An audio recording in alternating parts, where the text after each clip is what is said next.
Thank you for reminding people just how old I am, because you can see that it's a long, long time since I did any high jumping whatsoever. Can I just say it is a pleasure genuinely to be here, and thank Dan and all those volunteers who organised tonight.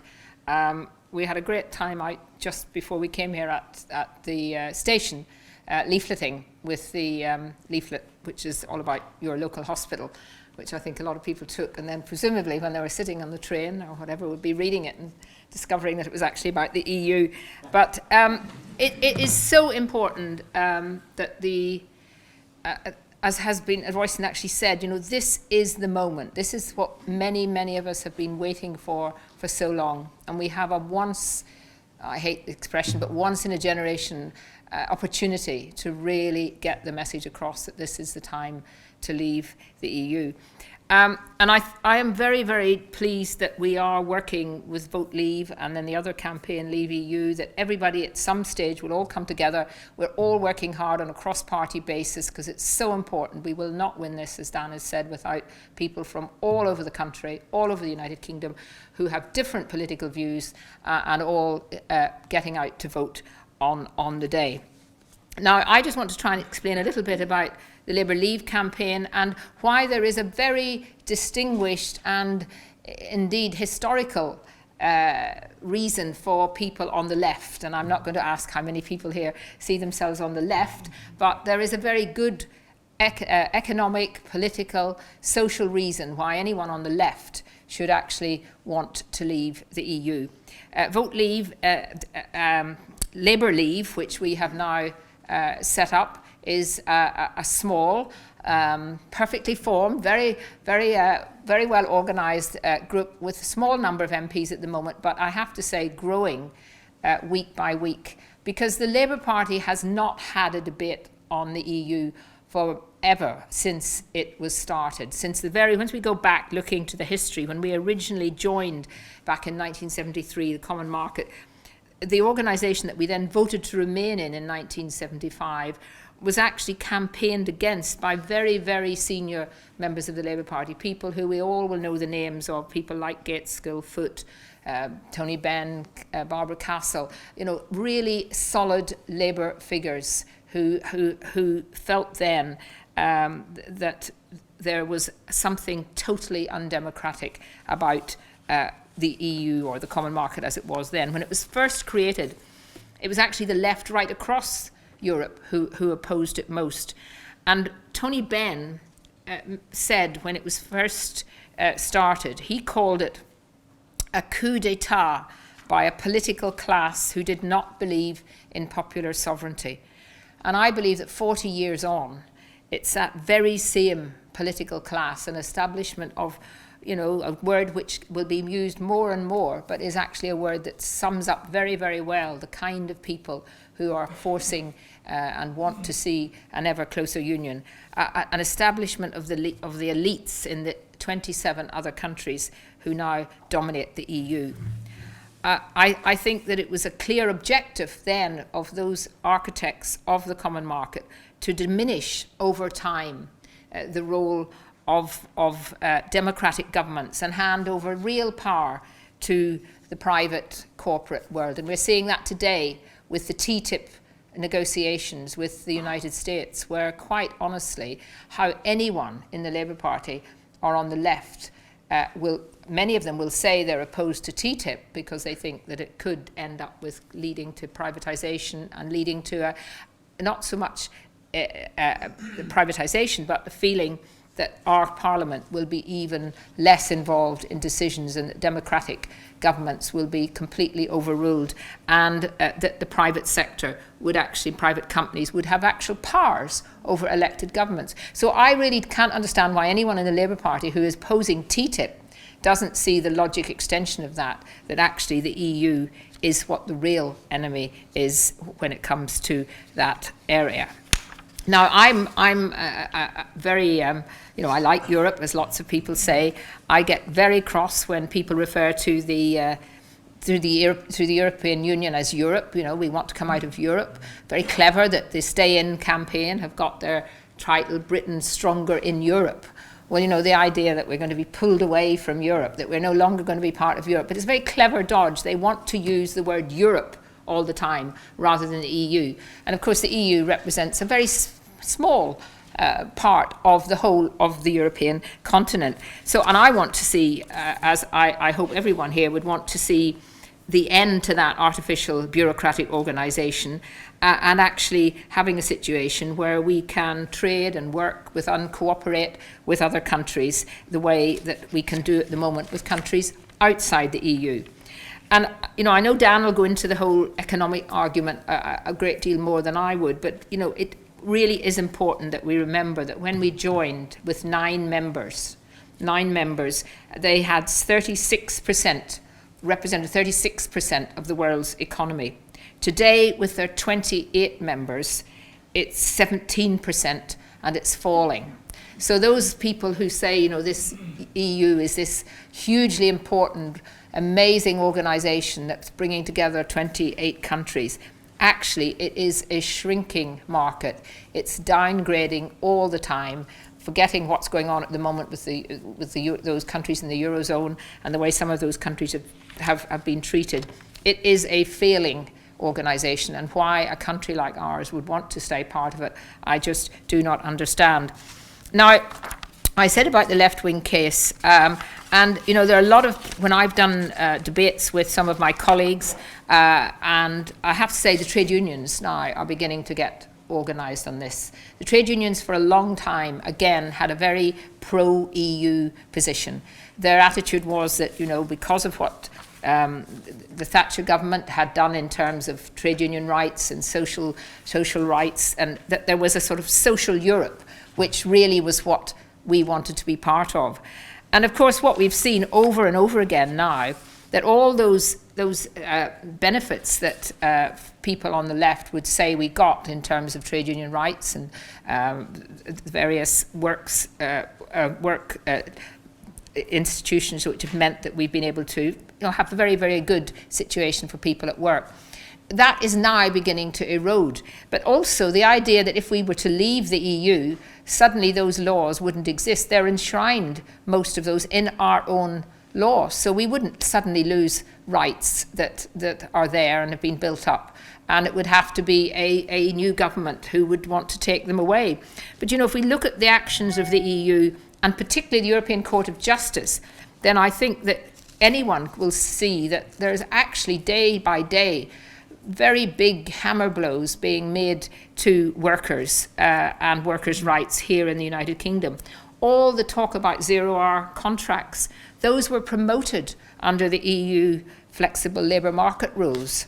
Collective bargaining has been attacked time after time, particularly now in Greece, in parts in Ireland, in Portugal, as well as part of the EU bailout conditions.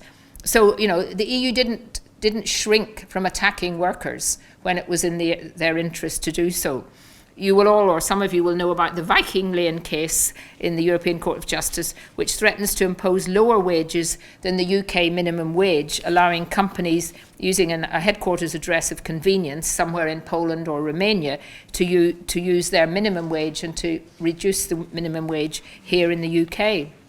And of course, the free movement of labour rules, the free movement of labour rules are actually exploiting workers, and that's why we're seeing so many of unscrupulous employers bringing in cheap labour and forcing down UK wage rates. So all the things that my new leader, Jeremy Corbyn, has said that he wants to do, like take back, which I think actually would get a lot of support amongst many Conservative voters, take back some of the railways in this country and privatise rail facilities. A number of these issues will not be able to be done under EU rules. And so the idea that we will be better off by staying in terms of all the social Europe, as it's talked about, is just wrong. And I think that message is getting crossed, because that's why so many trade unionists now are beginning to get involved at local level.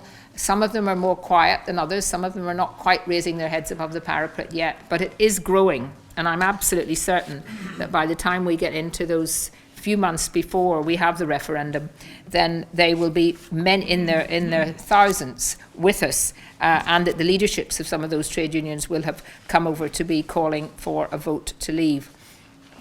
My own opposition to the UK's membership isn't xenophobic, and that's what we get accused of all the time. And I doubt if there's any xenophobics in this room. And I'm not. I certainly, coming from Northern Ireland, cannot be accused of being a little Englander. But it is because I genuinely believe that the EU isn't working, that it can't ever work for ordinary people, and if it can't actually work for ordinary people, one of the reasons it can't is because there's absolutely no democratic control. And to be clear, there is absolutely no law that we have got that we couldn't, no law that the European Union has brought down through directives and so on, that we could not have done as our own government. And that is what I want to see happen again. The position at the moment, of course, is that we are being told that the Prime Minister is negotiating. He's negotiating, when I remember watching it live on television. I happened to be still at home that morning when the Prime Minister made his speech about wanting fundamental reforms to the EU. And I remember genuinely feeling, wow, that is great. You know, we really are going to have now a Prime Minister, a Conservative government, pushing for fundamental reform. That is going to make a huge difference. And I have genuinely, because I did give him the benefit of the doubt, I've genuinely been disappointed that what he actually asked for is just so minimum. No mention of the fisheries policy, which has destroyed our fishing. No mention of agriculture, the largest amount of money that goes into farming. And you know, when you have, and so some of you may well be farmers or friends of farmers, I mean, if people say, well, we wouldn't get our subsidy, well, the money we would get back, we decide how it's spent. And I'm absolutely certain, because I come from a farming background, I'm absolutely certain that if we had control of that money, our farmers would get a much better deal and not have the bureaucratic nonsense that has made my poor mother, who's now got one cow left, have to fill in so many forms and bureaucracy that you'd think we were running a 5,000 acre estate. And it's that kind of thing that we need to get across to the public. That it is control means we decide how that money is spent. We decide what are the priorities for our country. So I don't want to tell the Belgians or the Irish or any of the other EU countries how to run their country and how to negotiate. And I don't want them negotiating for us. And I don't like the idea that somebody who sits on the WTO, the World Trade Organization, is not from our country, is negotiating on behalf of all of us, 28 countries, and that we have no real say in that. I don't like the fact that the person responsible, and I particularly don't like it for the fact, coming from Northern Ireland, that the perfect person responsible for all the rural responsibilities is a Fianna Gael, former Fianna Gael minister. And it is just wrong that we, as a proud country, as a country with the fifth largest economy, a big military power, probably the fifth in the world, being members of the G7, the G20, we're one of those 5 permanent, really important roles in the United Nations. And as many people have said, more people in the world speak English. We have English is the most spoken language in the world.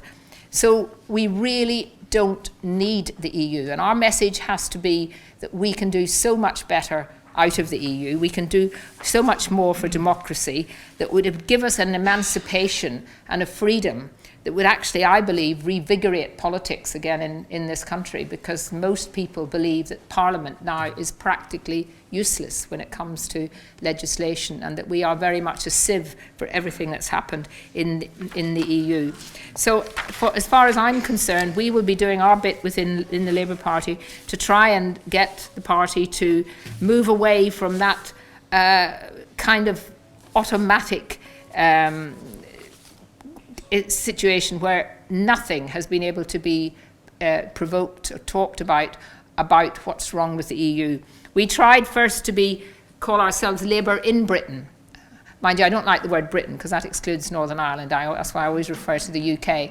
But we decided in the end to go straight for Labour leave, because we weren't finding that people were actually coming up in the Labour Party of what they wanted to reform. They all said, well, we'd like, we want reform in the EU, but they wouldn't actually say what they really wanted, because deep down, most of our shadow cabinet, not our shadow cabinet actually, slightly different what's going on in the shadow cabinet at the moment, most of our, what I would call our Labour leader establishment, who've been around for a long time, have an attitude that it doesn't matter what's negotiated. It doesn't matter how little David Cameron gets, or if he gets absolutely nothing, the country's best interest is staying in.